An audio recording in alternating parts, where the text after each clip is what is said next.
Jamaah subhanallahi, insyaallah pada hari ini mudah-mudahan Allah memberi kesempatan kepada kita untuk mampu menambah tabungan yang baik-baik untuk hari akhirat kita. Mudah-mudahan Allah memberikan jalan kemudahan, keberkahan kepada kita semua, agar kita, keluarga kita, tetangga kita semuanya oleh Allah diberikan ridho untuk bisa beribadah dengan baik dan mendapatkan kebaikan di dunia wal akhirah.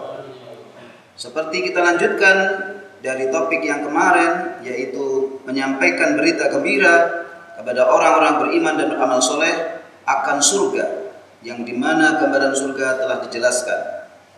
Pada ayat yang lain yang satu nada dengan surat yang kemarin disampaikan, yaitu surat Ar-Rahman ayat 54, muttaqiina ala furushin batainuha min istabraq wa janal jannataini dan fa bi ayyi ala'i rabbikuma tukadziban.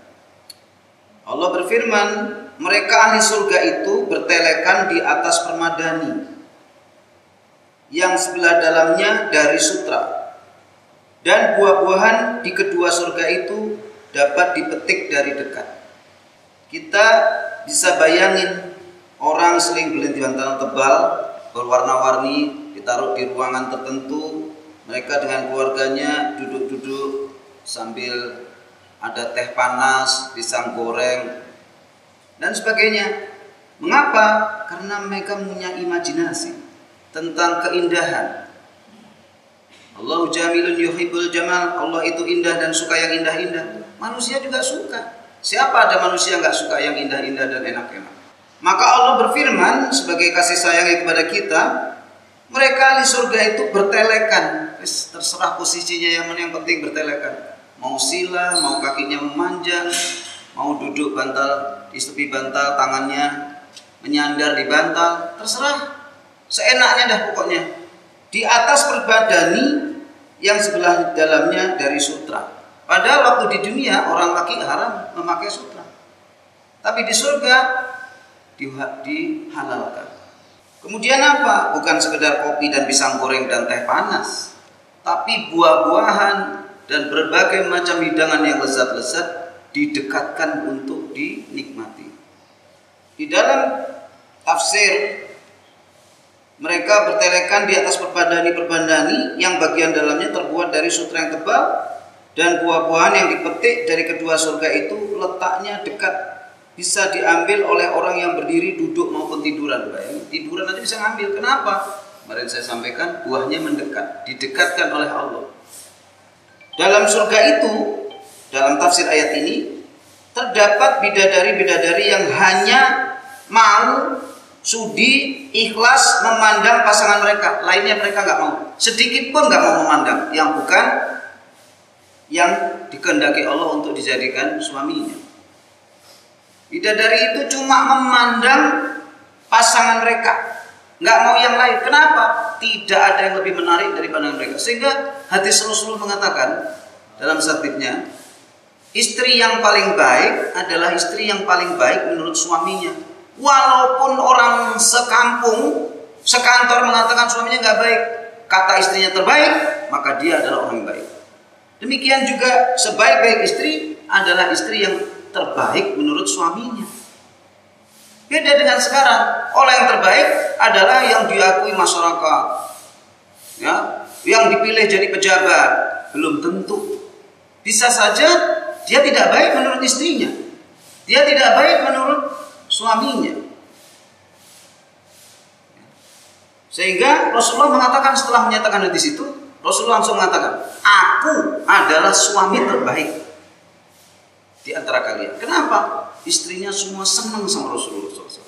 Tidak ada satupun istri yang tidak menyatakan Rasulullah adalah orang yang baik.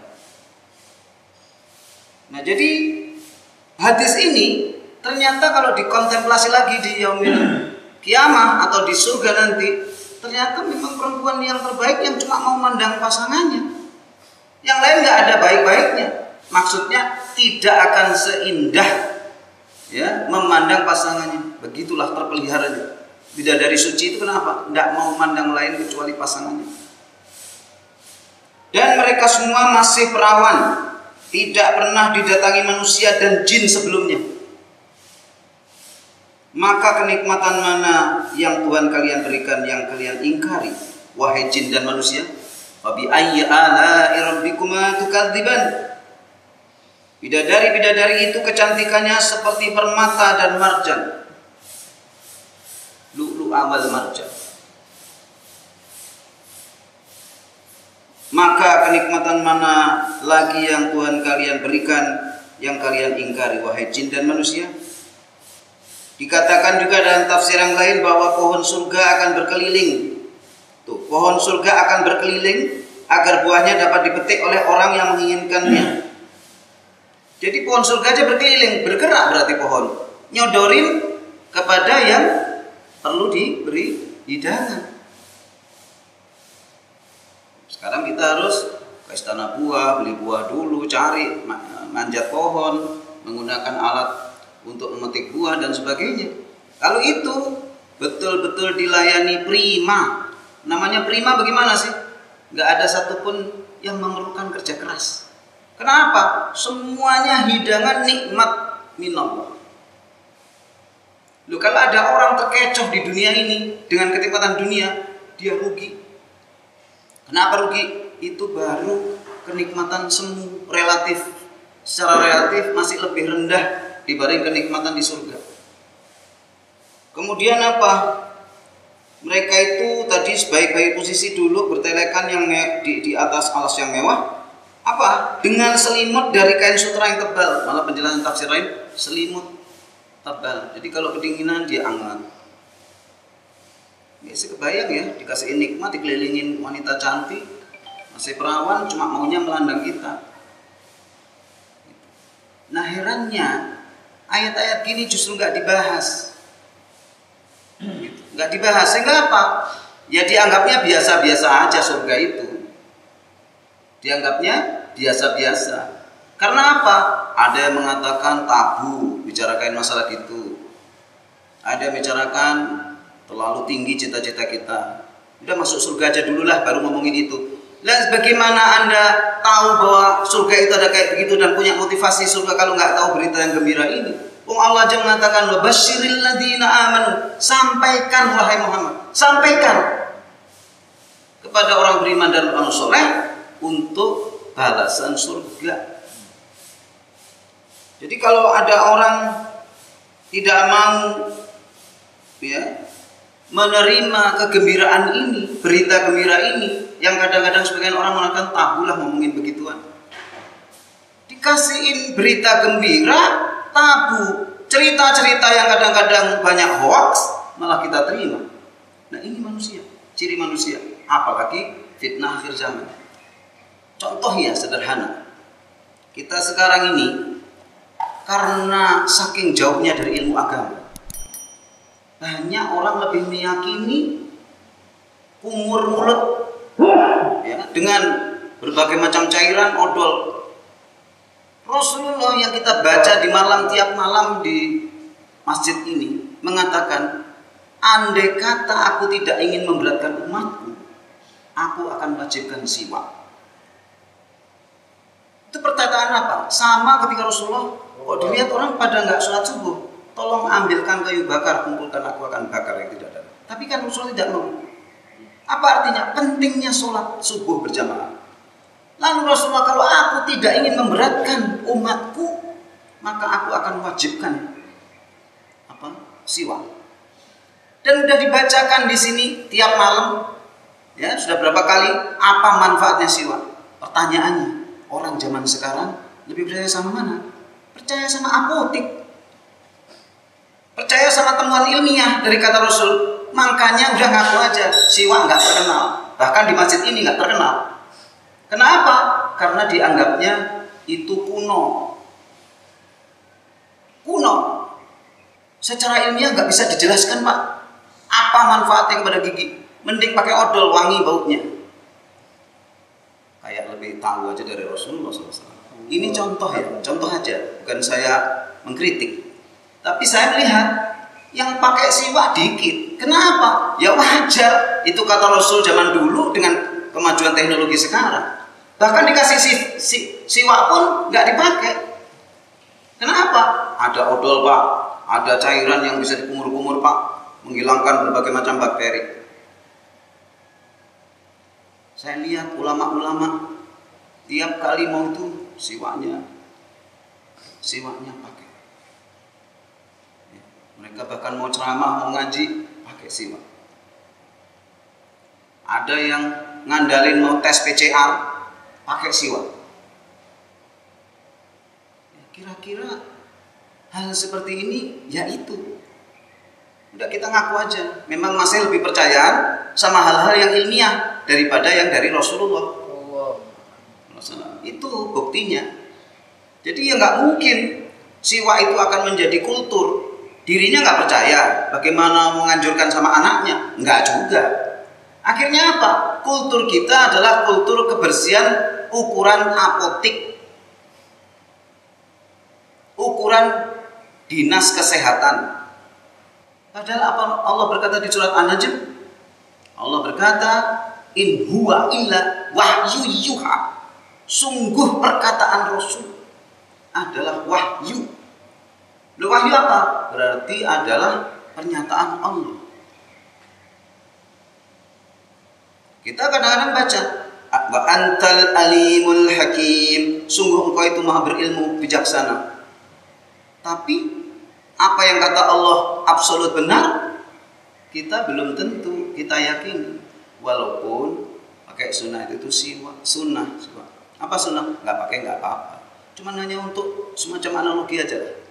Nah, kalau kita sudah sunnah di sini pakai parfum semua, karena disediain. Kalau nggak disediain, belum tentu. Kalau nggak disediain belum tentu. Ini jadi ini pelajaran sehingga apa yang kita bicarakan di sini, berita gembira tentang surga ini adalah berita yang Allah perintahkan Nabi Muhammad SAW untuk menyampaikan kepada semua orang beriman dan beriman. Kenapa? Ini loh hadiahnya Allah. Ini loh ridhonya Allah sama orang yang beriman dan amal soleh di dunia.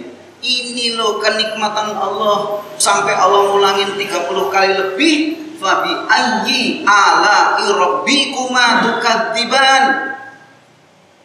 Maka nikmat Allah yang mana lagi yang kamu ingkari? Mudah-mudahan dengan gambaran kemarin yang disampaikan di surat Al-Baqarah, wabasyiril ladzina amanu, dengan surat Al-Rahman ayat 54 ini menjadi penguat bagi kita untuk lebih semangat lagi beramal soleh, tidak lagi naik turun imannya, mengambil hal-hal yang utama dari Allah dan Rasul. Ya, mengambil hal yang utama. Kita baru dapat hal begitu karena sering berinteraksi dengan ulama.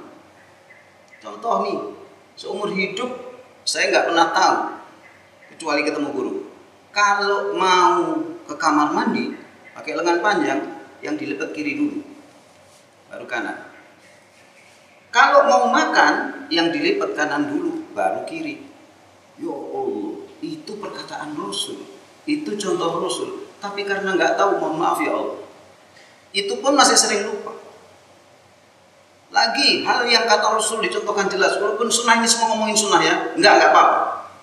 Masuk kamar mandi, Rasulullah pasti kaki kiri dulu. Kenapa? Tempatnya minal khobus wal khobais, jin khobais wal khobais. Sehingga sambil kaki kiri, kan tangan kiri, kaki kiri itu kebiasaan setan. Masuk ke dalam, a'udzu bikalimati minal khobusi, a'udzu bikalimati llahi ta'ala minal khobusi wal khobais. Keluarnya juga kaki kanan, ghufranaka, ampunanmu ya Allah.